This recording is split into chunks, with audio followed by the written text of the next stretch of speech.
programming. Thank you for coming to the Detroit Electronic Music Conference, sponsored by Spin Inc. and Loft DJ from Chile. Thank you for coming out. We have Mr. Mike Fotias with the audio rescue team doing a presentation on performance sound optimization. Thank you very much for coming once again, and we're going to make way for Mr. Mike Fotias. Thank you very much. Thanks for having me, brother. I appreciate you. Love your work. Thank you. How's everybody doing this evening? I'm going to half park it here because I've been beating the pavement at Hart Plaza since last Wednesday. So first I want to say that it is my extreme pleasure to have been supporting this organization for quite some time. Let me take a minute to find my eloquence here, if you will.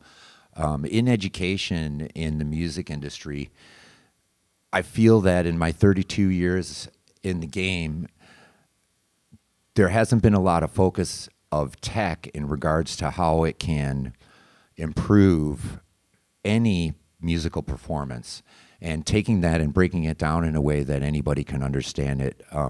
Technical things don't come very easy to a lot of people, and some are intimidated by it, and not knowing the basics can affect their performances in a derogatory manner. And that's the purpose of my presentation today, is to take some things that are very highly technical that are involved with playing out, whether you play live, whether you play pre-recorded music or something in between, and to try to give you a few really good solid basics in a manner that you can understand it and use it every day. So that's what we're going to do. Another thing is in the way that I do my presentation is, rather than waiting for the questions at the end, because a lot of this information is very highly technical, if anybody has a question, feel free to put your hand up at that time and I will break it down a little bit more deeply for you, all right? So,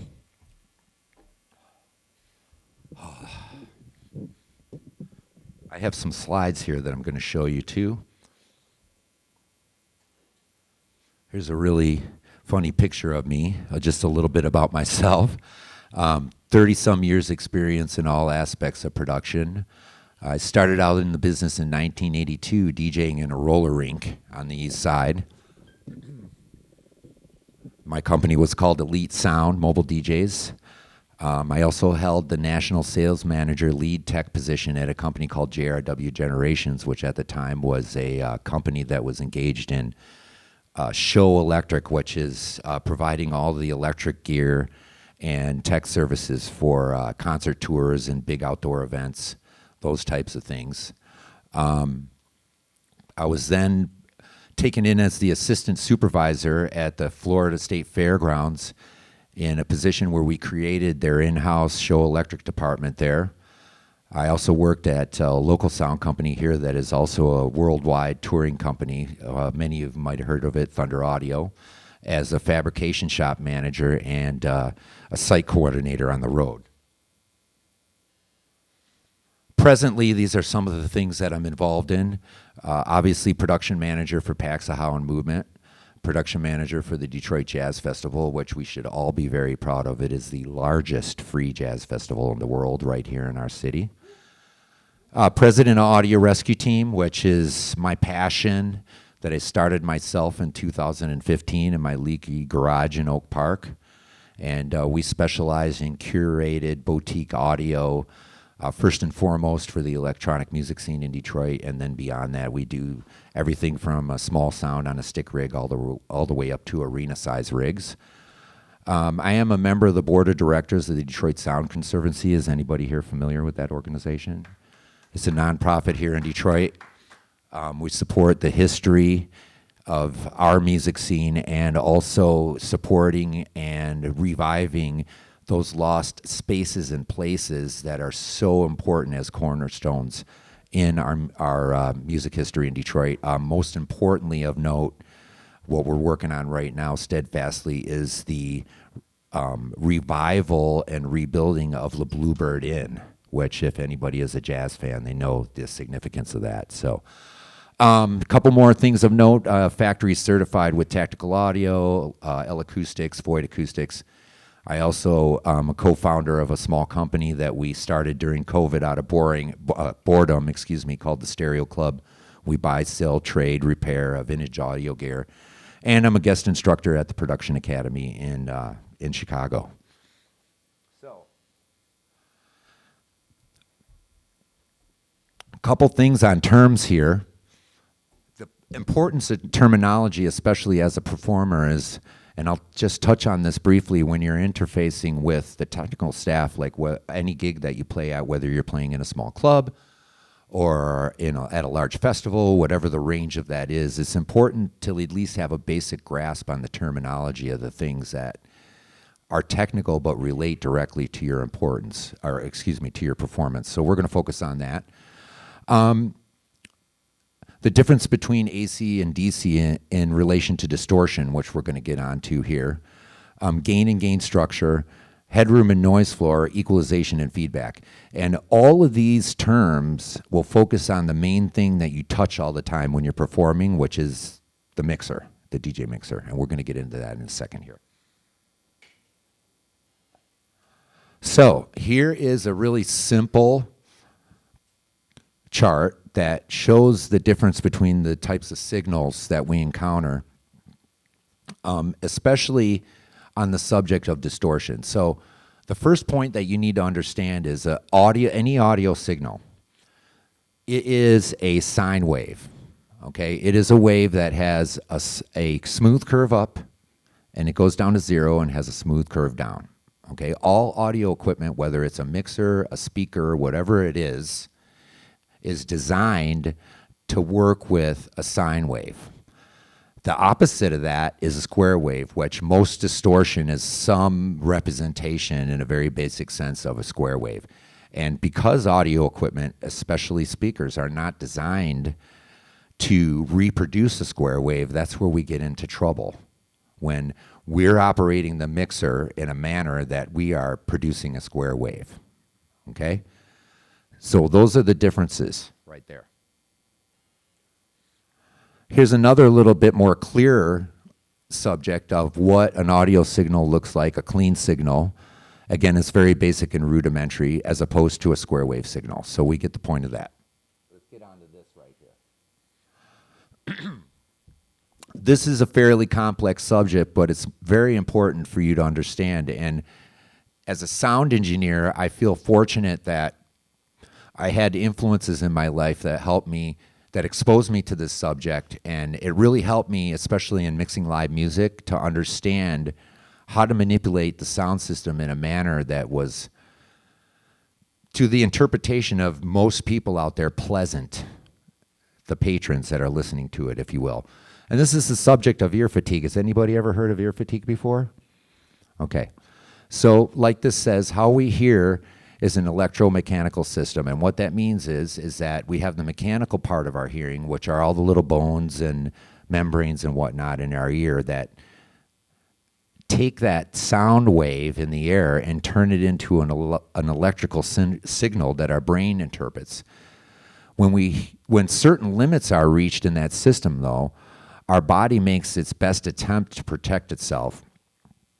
Some of the side effects of this is referred to as ear fatigue. Basically what happens is when you're listening to loud music for too long or a distorted signal for too long, which, believe it or not, our system perceives a distorted signal as being 10 times as loud as the clean signal of the same volume.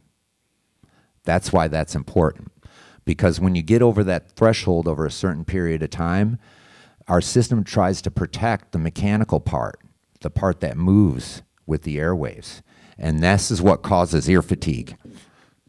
So, as this explains, ear fatigue is not really a clinically recognized state, but audio professionals have been referring to it for a long time. It is caused by a phenomenon called temporary threshold shift. It occurs after many hours of listening to or working with audio, especially working at relatively high SPLs. And again, it causes us to not hear the sound in the same way, mostly in the range of frequencies when our ears are fresh. So how this relates to your performance before we move on to the next slide is, let me give you an example of a situation. So, have we ever been in a nightclub or at a stage outside and you're experiencing the sound system for a while, and especially with the monitors up too loud? You ever had the experience of walking up on stage and it's like, holy crap, these monitors are really loud, right? Where you get into trouble is that over time, as you're performing, the differences are difficult to perceive as you're performing. And what happens is the patrons as well are getting in a position where they're not hearing your mixes clearly. They're not hearing your changes in EQ clearly. All of the nuances of what you're doing are lost because, in my own terms, you're too freaking loud is what it is. And if the mixer is in distortion as well, now you're taking that acoustic loudness, and as I said earlier, it's 10 times as loud perceivably. And once your ear fatigue happens, it takes hours for it to relax. So I know it sounds complex, but this subject right here is one of the most important things as a performer. When you go up to the DJ booth and there's somebody on there that the levels are like in the red, the DJ monitors are too loud, the first thing that you need to do is turn it down. That's the first thing you need to do. Turn the booth monitor all the way off and turn the master down a bit. And what this does is give you the opportunity to sort of center everything and start from a zero reference again, start from a base again. So you have somewhere to go, not only with the signal, but performance-wise, you have room for expression at that point. If everything's wide open and on rip, where are you going to go from there? Does it make sense to everybody? So it's very important to have that realization when you walk up and take your turn to get everything back to sort of a zero reference. Zero out all the EQs, take the mixer out of clip, turn the master down, and start fresh from there. That's a very important thing. Just briefly on this subject as well, when you're working at a gig where there's a sound technician involved, if you immediately walk up into the DJ booth and do that one thing that I just said, you are immediately going to have that person on your side because they're going to have the realization that, okay, this person understands how things work. And let me tell you, in my many years in the game, you want that person on your side. You want that person to understand that that you respect what they're doing. Before I move on again, too, one of the other important things to do is when you go to the gig, before you step in the DJ booth, go shake that person's hand and learn their name. It's a very important thing. So I'm going to move forward here now. Let's talk about the difference between gain and level. Everybody's heard those two words, right? Let me turn this so I can see you all. Let's talk about the differences with that. So remember, gain and volume are very similar concept, but their difference is very important to your mix. Volume is how loud the output of the channel or amp is. It controls the loudness, not the tone. Okay? Gain is how loud the input of the channel or amp is. So, can you put the camera on the mixer for a second, please, while we do this? Can you put the camera on the mixer? I'm going to take this out of here. Okay, we've all seen this particular piece of gear many times, right? So let's just talk about explaining the difference between gain and volume. So this control right here, the gain control, can either be your best friend or your worst enemy, all right? And it's very important to understand that we need to balance this first because this is the base of everything, right? But clearly right now, and just a tip on this particular piece of equipment, the sweet spot on the gain with this meter is about right here on the first yellow light. And this mixer actually clips before it's in red. Does everybody know that? It actually distorts before the first red light comes on. A lot of people don't know that. It's good to keep in mind that this thing puts out distortion before it looks like it's in distortion. So this being the gain, what we want to do is when you're queuing up your track, you want to have your headphones on and listen to how this is affecting the signal, okay? Then the volume or the level is the control of the amount of that signal. Let me turn this. That's the broadcast level. This is, okay. So once you set the amount of gain that you're putting into that channel, this is now all of that or an increment of that. Whatever you set this amount to, this is either all that you've sent that amount to or a downward increment of that. We good on that? Okay. We're going to go back to the slideshow here for a second. Okay, gain structure. Has anybody ever heard that word before? Gain structure. This is a reference to the process of aligning all of this correctly. The concept of gain structure is that at each connection between components in the sound system, the signal level is as high as it can be to minimize noise, but no higher than the maximum level that either component allows. So there is no distortion or overload. So I'm going to go to the whiteboard here because that picture is very small. It's really simple. This line is the maximum amount of gain that that particular piece of equipment has before it clips or makes an ugly noise and distorts. Okay? This line is 0. The next piece of equipment, let's say this is your mixer, and this is your amplifier. Okay? What we want to do is we don't want to have this one so high and this one so low. We want to have both of these operating in the unity state. So one or the other isn't working against each other or too hard. And we have the maximum amount of signal with the lowest amount of noise. That's the way to go.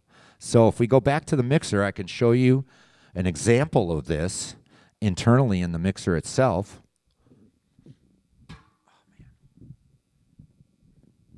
Okay. All right. So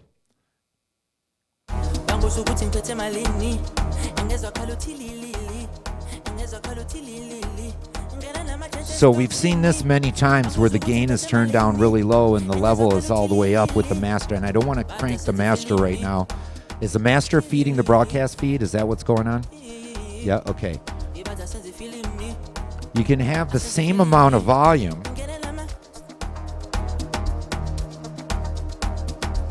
Did you see that? One quick adjustment.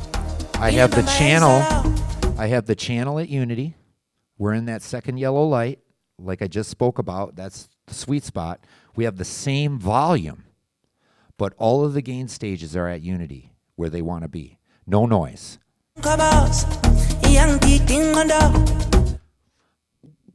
Moving back to my slides here. This is a really neat chart that shows the representation of headroom. And headroom is important as well, most certainly in relation to the DJ mixer being hooked up to any size sound system. Because that's your space where the signal breathes, where your tracks sound really nice, and there's no distortion. And this is very important, especially when you're on a larger sound system, because you can get yourself in a space where, again, you have no room to go. Meaning, you have one track playing, and you're way into your headroom. You're all the way up near that red line, okay? You go to try to bring the next track in to get the level the same so that when you mix perceivably to the patrons, how that sounds is the same. But if you're too high on the first channel and you're already near the edge of the headroom, when you go to bring that next one in, the signal doubles because there's two tracks playing at the same time. And guess what you're doing now? That sound guy, he's going to come over and you're going to get smacked on the hands because the whole rig's clipping now. That's why headroom is important. And you don't really need to know the numerics of the sound system that you're working on. If you come into the DJ booth and you do that first thing and you turn down and give yourself that room and start from there, now you have someplace to go. If you walk up and the rig is already at that point, then when you go to get into it, where are you going to go? You have no place to go. And I see this, let me tell you, even with quote-unquote seasoned professionals, and I'm not going to name any names, I see this all the time. And it puts the sound person in a position where all that they can do is put their devices in place that protect the rig and walk away. Because at that point, there's nothing that they can do. And that's a very depressing situation for us as sound people when that happens, because we don't like that. Let's talk about equalization now. There are many types of equalizers. I'm sure all of you have seen something like this. This one, I put this picture in here because this is one of my particular favorites. This is a Clark Technic DN360. It has 31 bands. Typically, in an old school analog sound system, this is the type of device that would be used to adjust the curve for the space, to adjust the sound system to the space. This is another old school favorite here, a white EQ. It's a dinosaur like me, so you're probably not going to ever see one of those around everywhere. This one you're familiar with, the 3-band equalizer on a DJM 900. Why equalization is important, not only from a standpoint of the art of what you do, taking that EQ and using it to express yourself and your performance. It's important to understand that each one of those equalizer filters in there is just like the gain knob in a lot of ways. Okay? So if you could put the camera on the mixer again, I'm going to show you how that works. So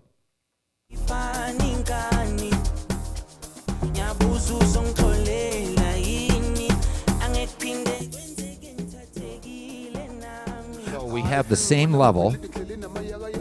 We're down about 10 dB. If I turn the gain up, the tonality is the same, but it's reduced. They're all at the same point, right? If I put these all at 0, I think everybody can agree that it sounds, tonality-wise, frequency response the same, but higher. So that is an exact example of how that EQ works. If you imagine, I'm going to step back over here, and I'm going to just draw on top of this. How an EQ filter in this specific situation works is like this. Let's take the middle one, the mid.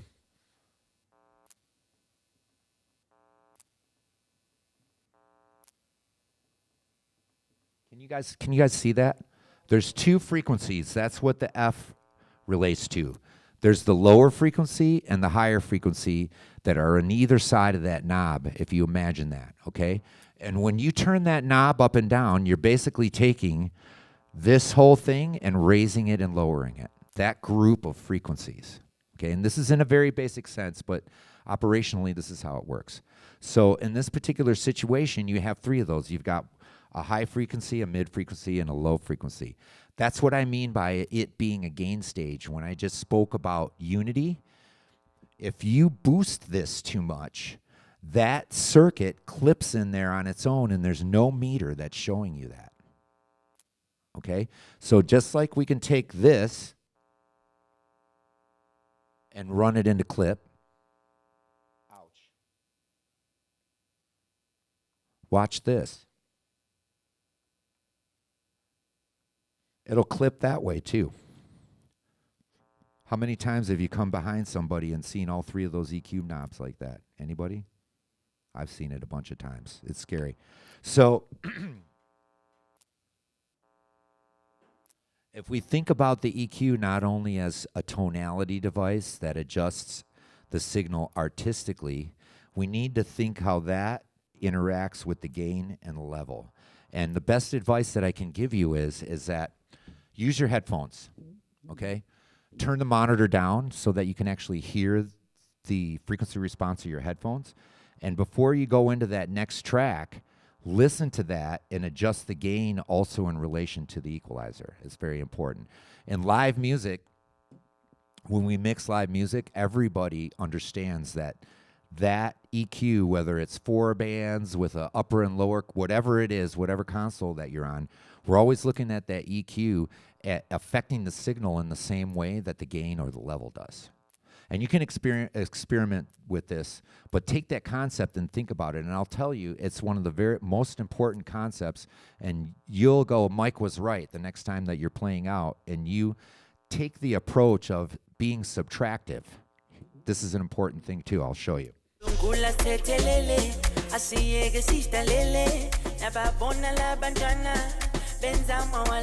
So let's say that we want more highs out of this particular track that's playing, more high frequency, but we're already almost at that headroom.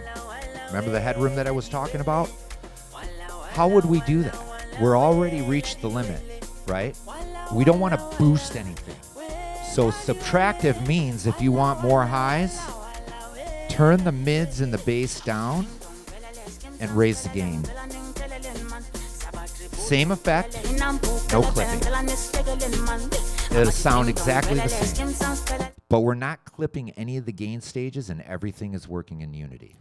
Are you following me on this? This is a concept that if you learn to apply this, and it takes practice, it is going to be transformative in your performance because you're going to have higher fidelity and more control of the mix that way. It's the same effect. A lot of people, if they wanted more highs, would do this, right? If you're already at the headroom limit, that is going to create a distorted signal. Whereas if we do this, that's at unity, and we turn down the part that's too much and raise the gain a tiny bit because we have the room to do that now, it's the same effect, but applied in a manner that has a positive outcome. Very important. Let's go here now. Go to the next one. Okay. I'm going to touch on feedback a little bit. How many people play records when they play out? Anybody in here play records? The first thing that you need to understand is that the phono cartridge on a turntable, the technology behind that is just like a microphone. The only difference is instead of having a needle that vibrates in a coil and makes a signal, or excuse me, an element that vibrates in a coil and makes a signal, you have a needle that vibrates in a coil and makes a signal that's amplified. So the same concepts that cause acoustic feedback in a microphone, everybody's heard that ugly noise, right? That low hum that you've heard sometimes when you go someplace to play and you're like, holy crap, I can't deal with this. Every time I try to play a record, I'm getting the rumble out of it. That's caused by mechanical and acoustic feedback, okay? And this explains what it is in a very basic sense. Audio feedback, also known as acoustic feedback, or the Larsen effect, you can Google that, is a special kind of positive loop gain which occurs when a sound loop exists between an audio input, for example, a microphone or a guitar pickup or a phono cartridge, an audio output, a power amplified speaker. Okay, we're going to get into that right now. So before I get to the speaker systems, you're going to get in situations practically where there isn't a sound tech there. A lot of places we play, we're either bringing our own sound system or there is a venue that does not have a sound tech, where they haven't curated their rig to the point where somebody's actually gone in there with an analysis software and found the frequencies that the turntables feedback at and turned those down, if you will. And basically the way that you can deal with that and get a more positive outcome is by using your gain stages and the equalizer and remembering that subtractive thing, okay? If you have feedback but it's not loud enough, does anybody in here have a solid guess at what the action on the mixer would be? Turn the low frequency control down. It's going to give you another couple dB of gain on the gain control, and the feedback's going to go away. That's a phenomenon that a lot of my DJ friends run into in a nightclub is the system isn't aligned properly and there's a lot of acoustic feedback. Really, on the DJ mixer, that's your only method that you can get around it is, and I wish I had a turntable here, but to take the low frequency control, and again, do that same subtractive action, turn the bass down, and then when you see the meter come down, whatever that increment is make up the gain on the gain control. And you'll find that that minute adjustment is going to fix most of the problem. The other thing is bring your own needles and cartridges, okay?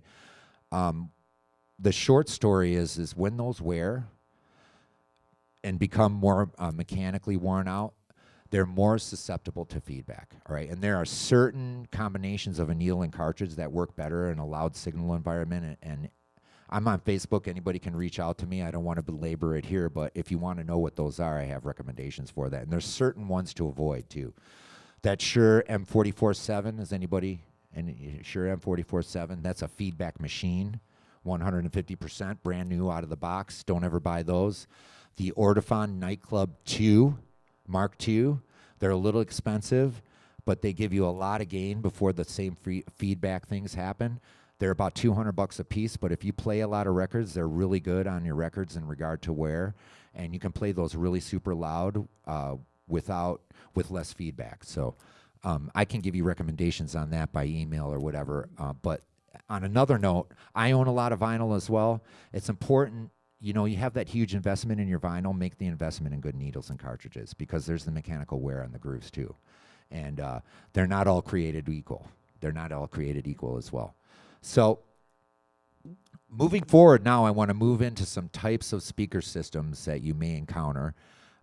Relating back to that terminology thing, as a DJ or performer, when you interact with sound professionals in the venue that you're working at, it's a lot easier for you to how do I say this? Let me just say it in my own terms. Coming up as a DJ in the 80s, DJs really didn't get any freaking respect from sound people, right? And to this day, there are a lot of sound people out there that don't respect DJs as artists, right? So if you can communicate with them on their level, it opens the door to other things that you might need, because it gives you that little bit of respect to sort of crack the door open and be able to communicate with them in a meaningful manner as to what your needs are. So I'm going to run you through this real quick, and hopefully there's something that you can gain from it. You need a minute? Okay. So whether the speaker is this big or it's a giant speaker, there are basically two basic categories for speakers. The first one being point source. And I'm sure we've all seen these. There are a bazillion designs. It's either a square or trapezoid box, and it's any size from one that goes on a stick or what we call a stand, all the way up to giant refrigerator ones that back in the olden days, when right after wheels went from square to round, 300 pounds, and it took 4 people to pick them up. KFA 50s, stacked them all day, every day. Basically, the point source term is in relation to how the sound acoustically comes out of that particular device, which we're going to get to in a minute. We've all seen this, the flying bananas, as we call them sometimes. This is a line array, a representation of a line array system, which is the opposite of point source in the way that emanates sound waves into the listening environment. And now that I've shown you both, here's the basic difference. If you imagine, in a common sense, the front of a speaker, how it emanates sound into the listening environment as a flashlight beam, okay? We have the vertical and the horizontal, all right? Point source is very controlled in the horizontal, but not so much in the vertical, okay? Line array is very controlled in both applications. It's very controlled in how that interacts with the air in the vertical and the horizontal. And the differences are we can take this particular thing, and depending on how much it's compressed or not, really focus where the audio energy is in the far, mid, and near field, okay? You will see this being prevalent in a lot of places now. Here are some picture representations of these different things. This is a bit complex, but it kind of gives you an idea of how one is more coupled in the vertical and less in the vertical and the horizontal. This is one of my favorite pictures, but I don't want to have everybody's eyes glazed over with me trying to explain this right now. So here is a easy representation. You all have probably seen this. This is what a ground stacked point source rig looks like. We got some SB 850s and some KFA 50s there. These particular speakers are probably why my knees hurt all the time every day now, is putting these in and out of trucks and lifting them all the time. This is a flown point source rig. Again, you can see the focus in the technology was always the horizontal and not so much the vertical.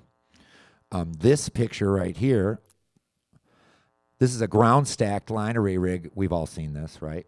I own a few piles of this. Again, and this is a flown line array rig, and they go from this size all the way up. I mean, I've seen them all the way up to 24 per side. The reason why it's important to know the differences between these two is normally when we go into a venue, the DJ booth is in between two main large arrays, right? You go into the DJ booth, and usually you've got a left-right, a center sub array, or subs to the side. Especially if you're playing records, it's important for you to understand the way the sound system interacts with the environment, because when we're behind it in the DJ booth, you're not hearing what that's doing because you're behind it, right? And understanding how both of these different systems interact with the listening environment will give you a better understanding of what the representation is when you're in the DJ booth. It's important, if you're in a position to do this, to go into the venue before you play and listen to the rig, even if you're not the first person on it, if you're following somebody, to get there early enough to where you can set yourself up and then go out and listen to the rig, so that when you're in the DJ booth, and I guarantee you most of the time, the DJ monitors are not a factual representation of what's going on out in the venue. So it's important to understand how these interact, and you can get into it more depending on how deep of a dive you want to do, and how there's white papers written on all of this. There's mathematics and engineering that backs all of this up. And, you know, if you're ever having a bout with insomnia or you're bored, you can go down the rabbit hole and research this stuff. It's quite fascinating. The line array system, actually, the mathematical concepts that govern how it works, actually came out of an engineer that was researching audio devices as a weapon in World War II, and understanding how speakers, when they're coupled with each other physically, interact with each other with the same power amplifier input, because they're next to each other in a certain way, interact and reinforce each other, if that makes sense. It's called coupling. It's called acoustic coupling. Why I'm talking about coupling is I've experienced this as a DJ, and I'm fortunate enough once in a while I get to get out and play my old school records in some of the venues in Detroit where they'll have me. And the low frequency naturally couples depending on the room itself. So we can here's an example. If you take a subwoofer, doesn't matter what size it is or what have you, and you set it on a concrete floor, it couples with that surface, and there's a certain amount of doubling of the acoustic signal you get. You take another one and stack it on top of it, it doubles again. You take two more and stack them besides those, and this is without any more amplifier input. That's just nature when you put them together in a certain way, and the distances between the cones are a certain thing. It's all governed by mathematics, but how we perceive that and how you're going to perceive it in the DJ booth when you're trying to perform is important. That's why it's important for you to get out front of it and listen to it. And when you get in the booth, turn the monitor all the way off and rotate the EQ knobs and the gain a little bit and see how the mixer interacts with the low frequency rig. Because you need to know, once you're in it in the booth and you're not hearing it the way it is out there, how this all works in relation to your performance. I've seen so many well-recognized DJs and producers walk right up in the booth and turn the monitor all the way up, and they don't have a representation of what the sound system's doing, and they think it's doing one thing, but it's doing another thing. And that is another thing that is going to be transformative in your performances, taking that time to understand what the sound system's, how it's interacting with the mixer, and using that in your performance. Okay, yes, this is great. So speaking about that interaction, I tried to pick a depiction that was as basic as possible because it is very complex. This is from Ease, this is a software platform that we use. It's predictive software. So what that means is we go into a venue that we're going to be deploying a rig in, and we take the physical measurements of the venue, we program it in this software, and then put our sound system in it, and it shows us in 2 dimensions what that is going to do, okay? And if you look on here, the reason I picked this picture is the red is where the highest acoustic level is, okay? So the highest, it's the loudest, all right? It's the loudest. And as you see there, because of the way those speakers are arranged with each other, there's a certain amount of coupling going on there. That's what I'm talking about, the low frequency, how when the speakers are next to each other, there's that phenomenon that occurs. And in relation to a performance on the simplest level, understanding what that's doing by listening to it and then manipulating this thing in the ways that I've showed you is going to make you better than the next person that isn't thinking about that. You know, just briefly, we can think about how we're programming our music. You understand what I mean by programming. Like, we pay attention to BPM and harmonic key and mixing in the breaks and all those types of things. That's the qualitative part of it. That's the art of it, okay? These things that I'm talking about is the other 50%. If you're only doing the one, picking the tracks, mixing them correctly, what have you on the artistic side, that's only half of the equation. If you apply these concepts, that is going to take you from here to there above everybody else that aren't doing these things. I'm here to tell you that those are facts. Those are 100% facts. If you can take two of these things that I've explained to you today and apply it in the real world, you will even say to yourself, wow, this makes sense. And you will also find yourself noticing when somebody else is doing it wrong, like 150%. So,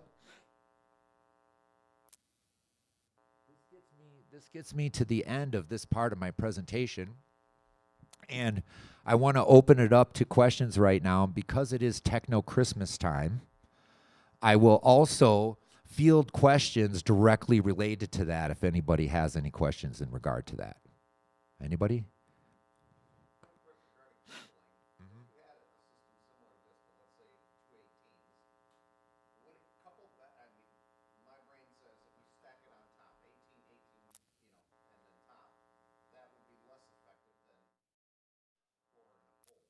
Differently effective. So let me give you the Cliff's Notes answer to that. And that's a great question. So there are a couple of physical determining factors. Number one is the outer box that the device is mounted in. You're going to have limitations because the crux of the biscuit is the spacing in between the drivers.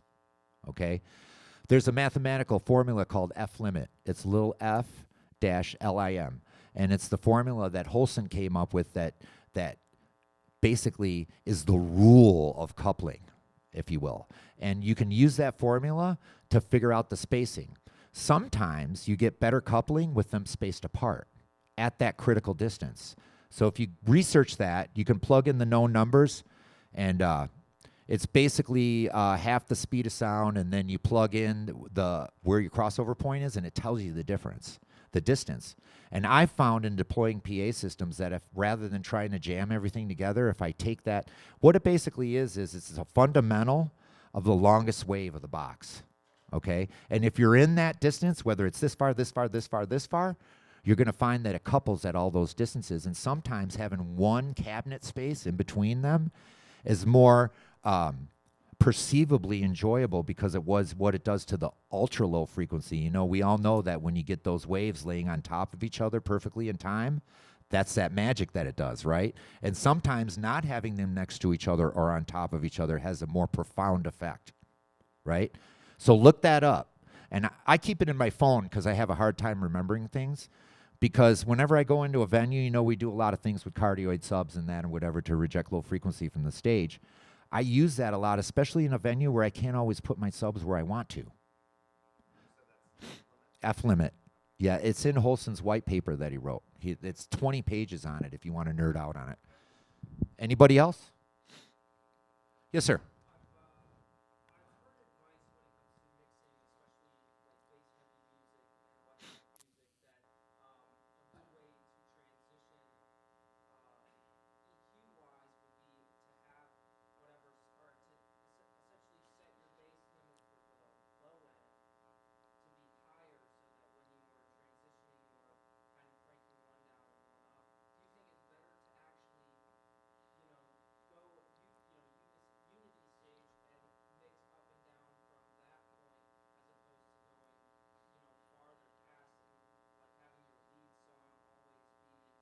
Oh, I get it.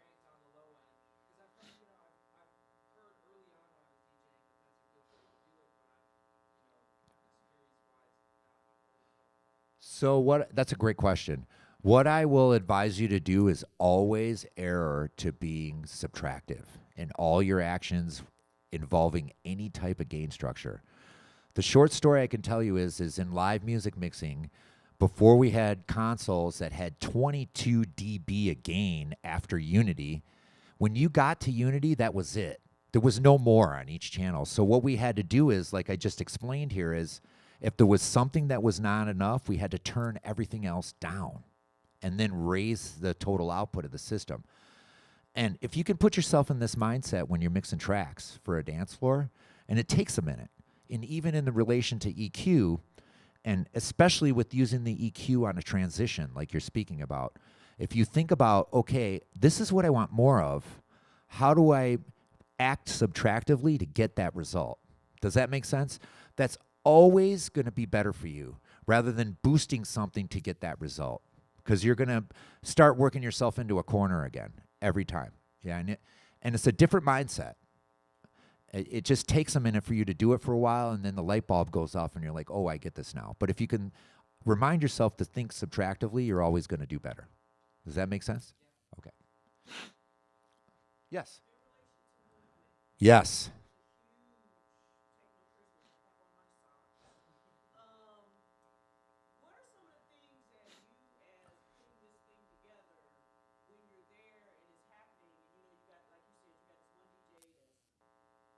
Mm-hmm. Right.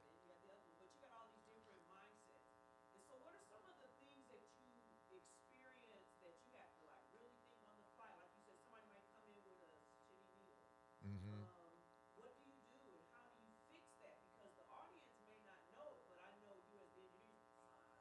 Right.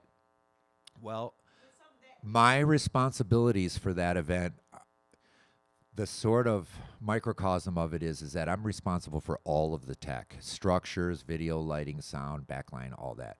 I have a great team, but the overall responsibility and the outcome being the best possible experience for the patrons and then the artists rests on me in regards to the tech. I will tell you that most of the challenges are not technical. We have our tech together. We have the best teams in the world working on tech. We do have gremlins, quote unquote, that occur. But how do I say this respectfully? Most of the challenges are about personalities and egos. Okay? And I was just talking to my assistants outside about how most of the formal education that's available out there in tech and the trades for especially audio, there's no practical training how to deal with that thing that I'm talking about. And to fully answer your question now, it's taken me a lot of years to put myself in the brain space where I can deal with somebody like that. And it took a lot of experiences that were not so good, and some that I handled properly and some that I didn't handle properly, and I don't consider the non-properly handled ones losses. I feel that I've always been either winning or learning, if you will. And that is the larger challenges, is dealing with somebody that comes in and there's some kind of issue going on, and basically, for lack of a better term, they freaking freak out, rather than allowing us to focus on the problem and deal with the actual problem and not them being the problem. Does that make sense? But we deal with that. The thing about Detroit is, this is something that I'm very proud of on that subject.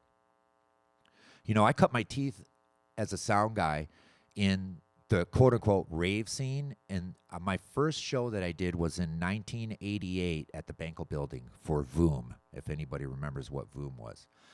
And it was very trying because technically we didn't have all the resources that we have at hand now, and there were a lot of issues that occurred. And I learned how to deal with adversity in that environment. Like I was explaining again when I was talking to my colleagues outside, being in a giant room at Packard with 1,000 people in there, and one side of the whole PA goes out in the dark. Now, a lot of students in modern times that have come out of the schools, they would be in a corner curled up, sucking their thumb, crying if that happened to them, right? But we learned that because of Detroit, and the stakes were always high because it was all of our friends that were there, and we owed them that experience. And I feel fortunate that I learned that there, And to this day, in that movement environment, I apply that. I have that on me, that I've been through all that shit, basically, and someone wants to come from out of town or Europe and come with their bullshit. That's how I deal with it, because there's nothing that they can say to me that is going to put me in a position of not focusing on the problem, which 9 times out of 10 is them and not the setup. I'm telling you, I could tell anecdotes for weeks about how that's happened. And I feel that as tech people that came up in our industry in this city, we sort of learn those things practically rather than somebody teaching it to us, and it has been a gift. And we bring that, coming full circle, to the Movement show, which is basically a world-renowned, recognized show in our hometown here. We bring that level of focusing on that to the artists that come in, because that's very important. We try to keep everybody chilled out. But once in a while, you get somebody that's just like, pew, over the top. So, anybody? Yeah.